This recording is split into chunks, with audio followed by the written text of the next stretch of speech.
Le moins que l'on puisse dire, c'est que la royauté romaine n'est pas un modèle d'égalité sur le plan politique. Cette inégalité se retrouve d'abord au niveau du peuple romain, le populus romanus, composé des patriciens et des plébéiens. Chacun d'eux sont des quirites, des citoyens romains, mais ils forment des catégories bien distinctes. La première est le patriciat qui naît probablement au 7e siècle. Ses membres proviennent des plus puissants clans familiaux romains, les gentes.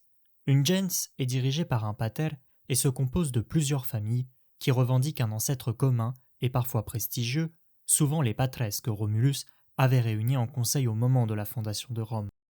En réalité, le mot patres donnera peu à peu le terme latin patrici, patricien. Chaque gens possède de nombreuses terres cultivables et beaucoup de clients, parfois des milliers. Elles ont toutes aussi leur propre tradition religieuse.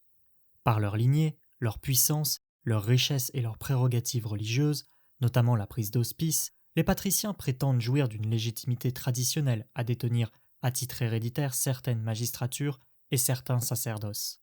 En un mot, ils forment une élite de sénateurs, de magistrats et de prêtres. En face, la plèbe.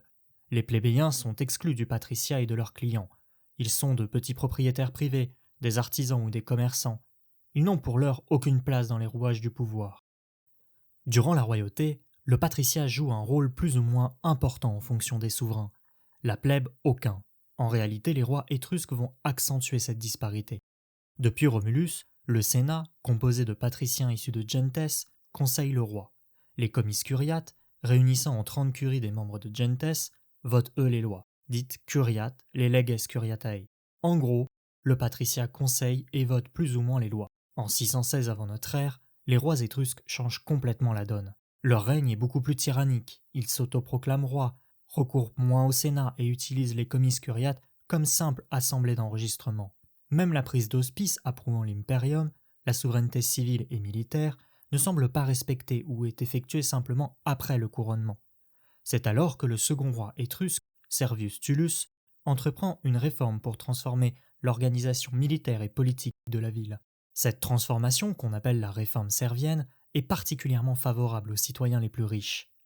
Servius Tullus remplace les 3 anciennes tribus fondées par Romulus en 14 tribus territoriales, 4 tribus urbaines et 10 tribus rustiques. Chaque citoyen appartient donc à une tribu selon son domicile et paye des impôts. Le cœur de ce qu'on appelle la réforme servienne se trouve bien là, une nouvelle classification sociale fondée sur le cens, à savoir l'impôt, selon lequel on distribue des devoirs militaires et des droits politiques. 5 classes de citoyens apparaissent alors. Ceux qui ont plus de 100 000 as de capital, ceux qui ont plus de 75 000 as de capital, ceux qui en ont plus de 50 000, ceux qui en ont plus de 25 000, ceux qui en ont plus de 11 000. Et puis, tout en bas de l'échelle, ceux qui n'ont que leur tête, les capitessensi. Chaque classe est ensuite divisée en centuries, équivalent à 100 hommes armés capables de combattre. Dans chaque centurie, 2 moitiés. Les juniores, âgés de 17 à 46 ans, servent dans l'armée, et les seniores, âgés de 46 à 60 ans, restent mobilisables dans la réserve. Les citoyens de la première classe, capables de se procurer et d'entretenir armes et armures, comptent 18 centuries de cavaliers et 80 centuries de fantassins lourdement armés. La classe 2, 3 et 4 comptent chacune 20 centuries de fantassins légers, plus 2 centuries du génie et 2 de musiciens. La dernière classe regroupe 30 centuries de frondeurs. Les capitessensi, quant à eux, ne disposent que d'une seule centurie. Au total, on compte 193 centuries, dont la fonction est militaire mais aussi politique. Au sein d'assemblées centuriates ou comices centuriates, chaque centurie égale une unité de vote. En d'autres mots, la première classe, avec ses 98 centuries contre 95, détenait la majorité absolue.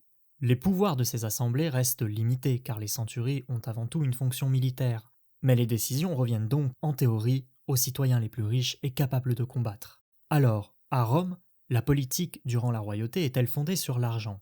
Il semble que le système datant de Romulus se fonde sur les gentes, donc les familles les plus puissantes notamment par leurs propriétés foncières.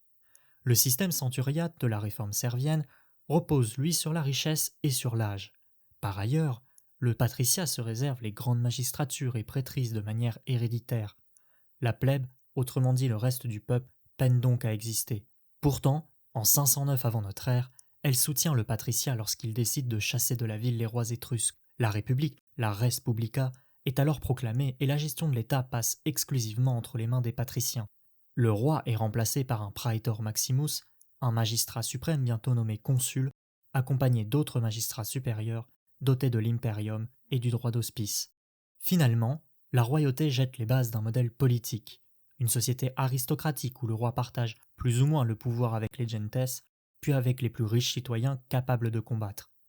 Avec la République, le roi disparaît certes, mais laisse les patriciens à la tête de l'État former une oligarchie.